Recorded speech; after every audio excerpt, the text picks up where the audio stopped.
कई महीनों के लॉकडाउन के बाद प्रिया और गौरव का स्कूल दोबारा खुला था। माँ, हमारा स्कूल खुल गया है। इतने महीनों बाद स्कूल जाएंगे, दोस्तों से मिलेंगे, कितना मजा आएगा। कुछ मजा नहीं आएगा। स्कूल बंद थे तो आराम से घर में वीडियो गेम खेलने को मिल रहा था। अब ढेर सारा होमवर्क करना पड़ेगा। गौरव अपने कमरे में जाकर वीडियो गेम खेलने लगा। अचानक उसे वीडियो गेम में एक भयानक चेहरा दिखाई दिया। कल स्कूल में मिलते हैं। मम्मी! गौरव की माँ और बहन उसके रूम में आते हैं। क्या हुआ गौरव? वीडियो गेम में कोई चुड़ैल है। इसमें इतनी चिल्लाने वाली क्या बात है? कोई कैरेक्टर होगा गेम का। नहीं, कोई भयानक आवाज में बोला। ज्यादा वीडियो गेम खेल खेल कर तेरा दिमाग खराब हो गया है। अब सो जा, कल स्कूल जाना है। प्रिया भी अपने रूम में सोने चली गई। मैंने अपनी स्कूल ड्रेस तो प्रेस ही नहीं की है। प्रिया ने अपनी ड्रेस निकालने के लिए अलमारी खोली। अलमारी के अंदर एक भूतनी स्कूल ड्रेस पहने खड़ी हुई थी। भूतनी उसका गला पकड़ लेती है। क्या हो गया? अलमारी में भूतनी है। अब लग रहा है तेरा दिमाग खराब हो गया है। माँ अलमारी खोलकर देखती है। कहाँ है इसमें भूतनी?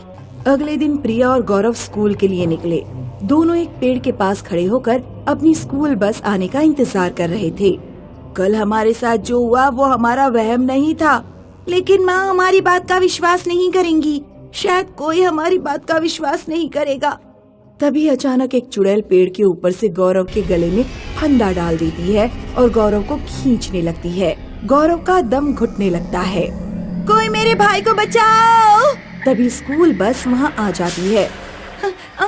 अंकल मेरे भाई को बचाइए ना, मेरे भाई को बचाइए ना अंकल। लेकिन तुम्हारा भाई तो बस में ही बैठा है। प्रिया को समझ नहीं आ रहा था कि ये सब उसके साथ क्या हो रहा है। स्कूल पहुंचकर प्रिया अपनी फ्रेंड वैशाली से मिली। हाय प्रिया, आज इतने दिनों के बाद मिल रहे हैं। अब जरा बताओ कि तुमने लॉकडाउन में क्या क्या किया। अरे इतनी उदास क्यों दिख रही हो? ज्यादातर टाइम मैं बोर होती रही। प्रिया वैशाली को रात और सुबह वाली घटनाओं के बारे में बताती है। मेरा विश्वास करो, जो भी हुआ मेरी आंखों के सामने हुआ है। अच्छा ठीक है, मैं तुम्हारा विश्वास करती हूँ। अगली बार जब तुम्हारे साथ ऐसा कुछ होगा तो अपने मोबाइल में वीडियो बनाकर रिकॉर्ड कर लेना, ताकि दूसरों को दिखा सको, तभी दूसरे तुम पर विश्वास करेंगे। उधर गौरव लाइब्रेरी में एक बुक ढूंढ रहा था। जैसे ही उसने बुक उठाई, दूसरी तरफ से किसी ने उसका हाथ पकड़ लिया। गौरव ने बुक उस हाथ पर मारी और लाइब्रेरी से भागा। गौरव घबरा गया था। वो वाटर कूलर पर जाकर पानी पीने लगा। वाटर कूलर की टंकी से अचानक एक रस्सी निकली और गौरव का गला दबाने लगी। गौरव ने बड़ी मुश्किल से रस्सी अपनी गर्दन से हटाई और अपनी क्लास की तरफ भागा। स्कूल की छुट्टी होने के बाद प्रिया और गौरव बस में मिले। क्या तुम्हारे साथ स्कूल में कुछ हुआ? नहीं, क्या तुम्हारे साथ कुछ हुआ था? गौरव लाइब्रेरी में अपने साथ घटी घटना प्रिया को बता रहा था। तभी अचानक बस रुक गई। प्रिया और गौरव ने देखा कि बस में उनके अलावा कोई स्टूडेंट नहीं है। ड्राइविंग सीट पर एक भयानक चुड़ैल बैठी हुई है। तुम दोनों के पिता डॉक्टर अजय गुप्ता की वजह से मैं और मेरा पूरा परिवार मारा गया। अब तुम लोग भी मरोगे। चुड़ैल प्रिया और गौरव की तरफ बढ़ती है। दोनों दरवाजे से बाहर भाग जाते हैं। चुड़ैल बस से उनका पीछा करने लगती है। आज तुम दोनों को कुचल कर रहूंगी। प्रिया और गौरव जब दौड़ते दौड़ते रेड लाइट पर पहुँचे, उन्हें अपने पापा की कार दिख गई। पापा! अरे बच्चों, क्या हुआ? रोड पर ऐसे क्यों भाग रहे हो? और तुम्हारी बस कहाँ है? गौरव और प्रिया अपने साथ हो रही चीजों के बारे में अपने पिता को बताते हैं। मेरी वजह से किसी की जान चली गई? ये कैसे हो सकता है? चलो जल्दी से कार में बैठो, पहले घर चलते हैं। तीनों लोग कार में बैठ जाते हैं। प्रिया और गौरव के पिता ने बहुत तेजी से कार चलाई। उन्होंने अचानक देखा कि उनके सामने से स्कूल बस आ रही है, जिसमें चुड़ैल बैठी हुई है। तीनों को लगा जैसे बस ने उन्हें कुचल ही दिया, लेकिन बस कार के बिल्कुल किनारे आकर रुक गई। बस से एक लड़की की आत्मा बाहर निकलती है। मेरा नाम शालिनी है। डॉक्टर अजय मेरे पिता हार्ट के पेशेंट थे। लॉकडाउन के दौरान उनकी हार्ट की प्रॉब्लम बढ़ गई। मैं आपके क्लिनिक पर आई थी, लेकिन कोरोना के डर के कारण आपने मेरे पिता को नहीं देखा। मैंने आपसे बहुत रिक्वेस्ट की, लेकिन आप नहीं माने और क्लिनिक बंद करके चले गए। मेरे पिता की उस रात मृत्यु हो गई। इस सदमे में मेरी माँ ने आत्महत्या कर ली और फिर मैंने भी। मुझे माफ कर दो। मुझे नहीं पता था कि मेरी एक छोटी सी गलती इतनी भारी पड़ेगी। कोरोना की वजह से मैं बहुत डरा हुआ था। एक समुद्री कप्तान की पहचान इस बात से होती है कि वो समुद्र के तूफान आने पर किस तरह का व्यवहार करता है, और डॉक्टर की पहचान बीमारी के समय ही होती है। यदि महामारी के समय आप सब डॉक्टर इस तरह छुपकर बैठ जाएंगे तो आम लोगों का क्या होगा? मैं तुम लोगों को मारना नहीं चाहती, मैं बस यही संदेश तुम्हें देने आई थी। डॉक्टर अजय डिसाइड करते हैं कि अब वे अपने क्लिनिक पर आने वाले सभी मरीजों को देखेंगे और किसी को मना नहीं करेंगे। ऐसा कहकर लड़की की आत्मा गायब हो जाती है। पापा, अब मैं 12th क्लास में आ गई हूँ। मुझे पता है शालू बेटा। मुझे लगा आपको शायद ध्यान भी ना हो। आप घर पर वैसे भी बहुत कम रहते हो। मुझे अपनी कोचिंग लगवानी है। इतनी सी बात?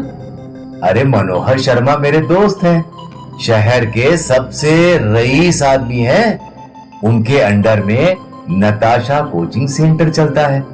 मैं वहीं तुम्हारी बात करके आता हूँ। शालू के पापा नताशा कोचिंग सेंटर जाते हैं। रात के 10 बज जाते हैं, लेकिन शालू के पापा घर नहीं लौटते। तेरे पापा कहाँ रह गए? जरा फोन तो कर।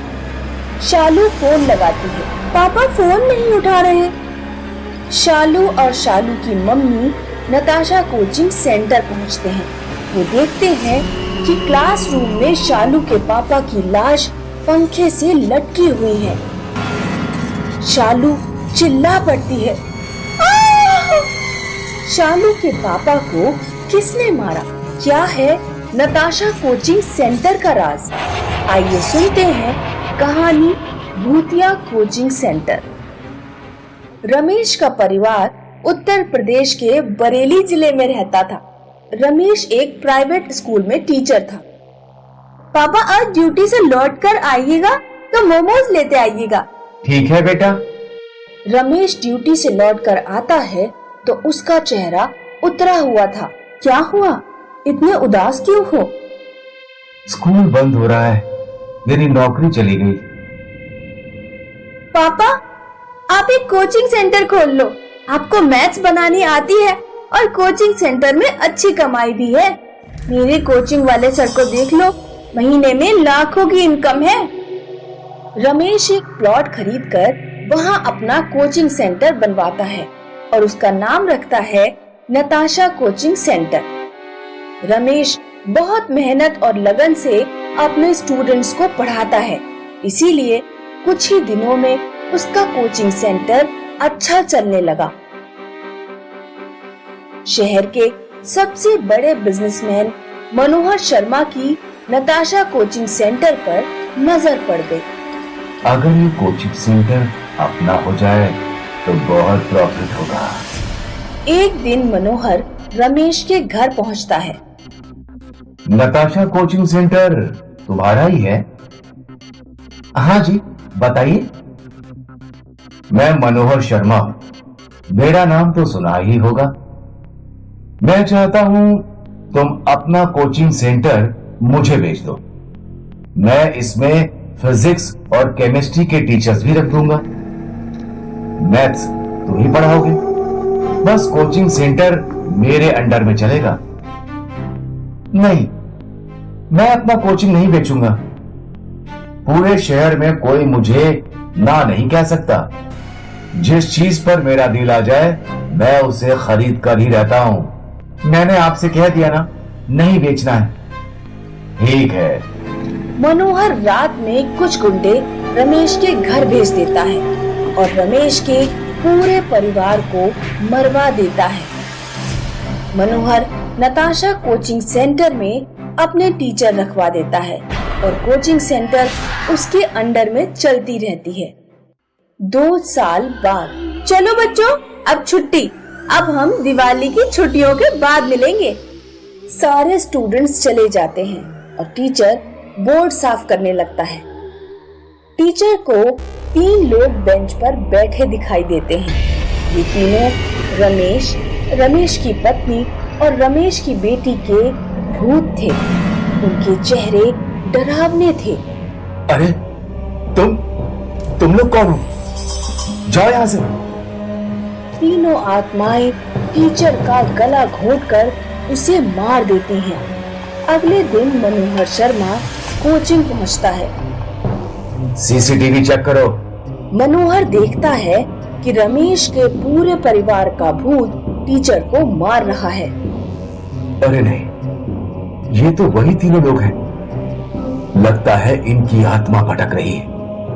अगर ये सीसीटीवी फुटेज पुलिस के हाथ लग गई तो पुलिस रमेश के परिवार की हत्या की भी जांच करेगी और मुझ पर शक करेगी, इसलिए पुलिस स्टेशन जाना बेकार है। मनोहर घबरा जाता है। वो तुरंत अपने घर पहुंचकर पूरे घर में बॉडीगार्ड तैनात करवा देता है और एक तांत्रिक को बुलाकर पूजा पाठ करवाता है। वो तीनों आत्माएं मेरे पास तो नहीं आएंगी बाबा जी। नहीं, तुम निश्चिंत होकर सो जाओ। मनोहर रात में बिस्तर पर सो रहा है। अचानक उसकी आंख खुलती है तो रमेश का परिवार भयानक शक्लों में उसके सामने था। मुझसे गलती हो गई, मुझे माफ कर दो। हमारा हंसता खेलता परिवार तूने अपने लालच के चक्कर में बर्बाद कर दिया। मनोहर अपने कमरे से बाहर भागता है और अपनी कार स्टार्ट करता है। वो कार से तांत्रिक के घर की ओर भागता है। तीनों आत्माएं उसकी कार में आ जाती हैं।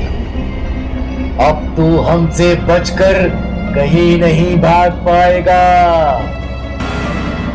मनोहर डर के मारे कार नहीं संभाल पाता और उसकी कार खाई में गिर जाती है। मनोहर मर जाता है। आज भी नताशा कोचिंग सेंटर में रमेश की आत्मा भटकती है और लोग वहां जाने से डरते हैं।